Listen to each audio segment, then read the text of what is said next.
Assalamualaikum warahmatullahi wabarakatuh. Hari ini kami dari kelompok 10 akan mempresentasikan tugas akhir dari analisis jaring sosial. Nama saya Yuri Dorusti dengan NIM 13011942224. Nama saya Fahmi Razan Ramdhani dengan NIM 130119404. Dan saya Muhammad Mulanario dengan 130911301190481.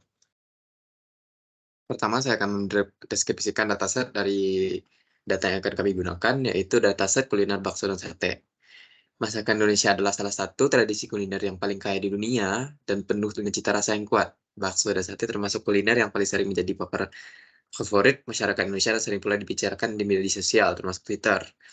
Sumber data dari dataset adalah Twitter, kata kunci kuliner, bakso, dan sate. Note penggunaan Twitter, mention, link sumber dataset ada dari GitHub Social Analytics.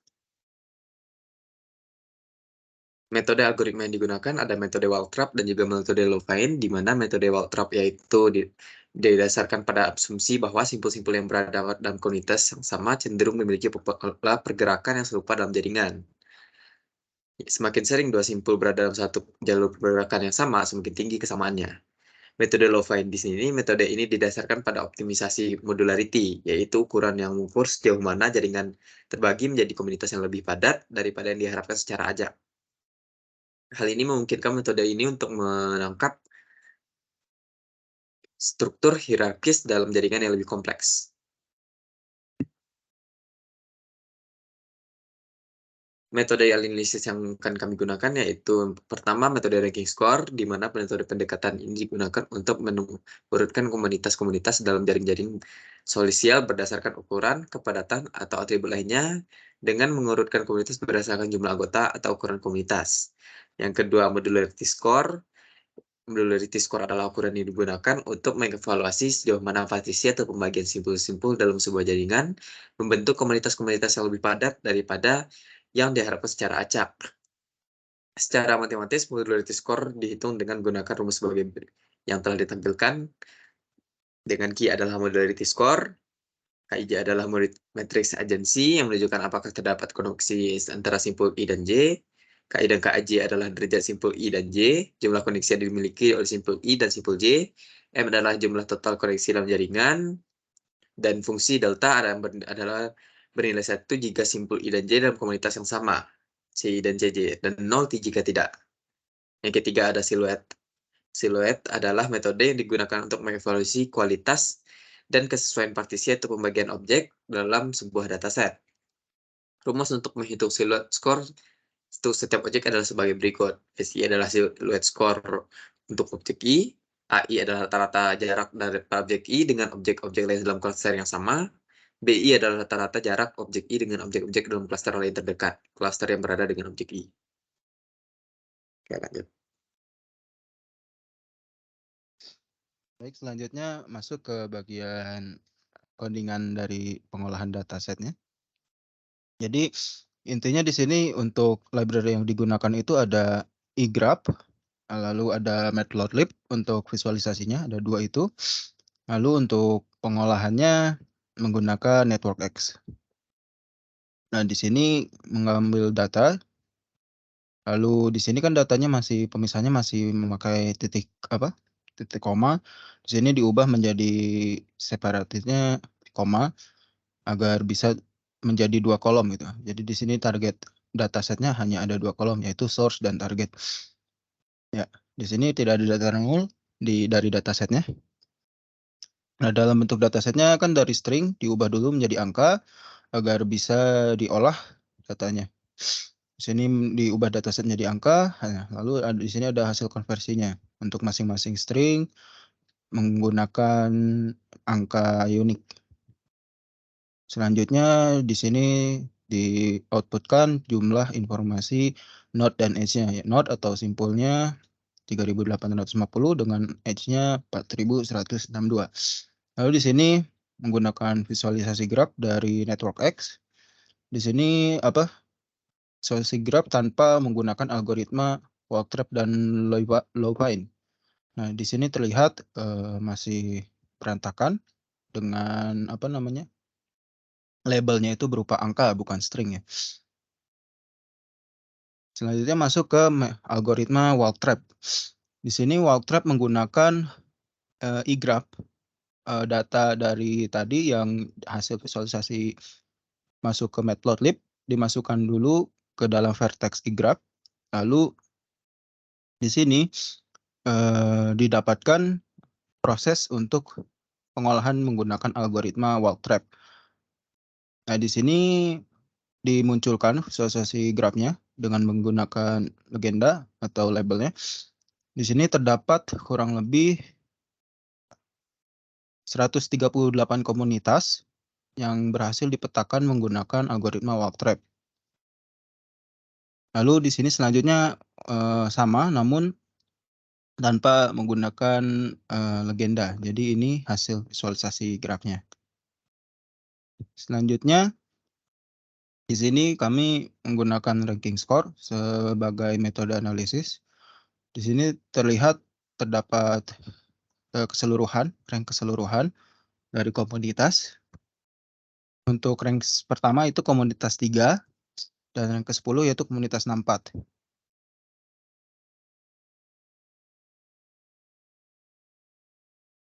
Ya, selanjutnya kami mengubah dari awalnya komunitas angka menjadi string kembali dengan menampilkan ranking 10 terbesar, yaitu tadi komunitas pertamanya menjadi langitnya cerah.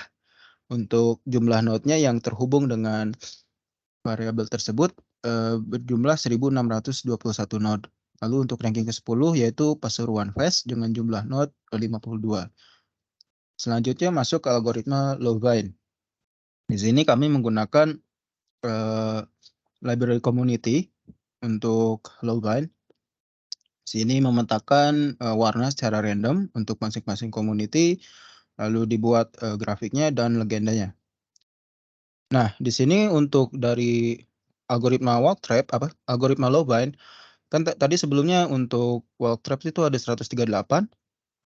Nah, di sini itu ada sekitar 67 komunitas. Untuk legendanya ini berantakan ya. Tidak seurut Walk-Trap, namun ya komunitasnya ada 68 tadi ya. Nah, ini untuk hasil visualisasi grafnya tanpa legenda.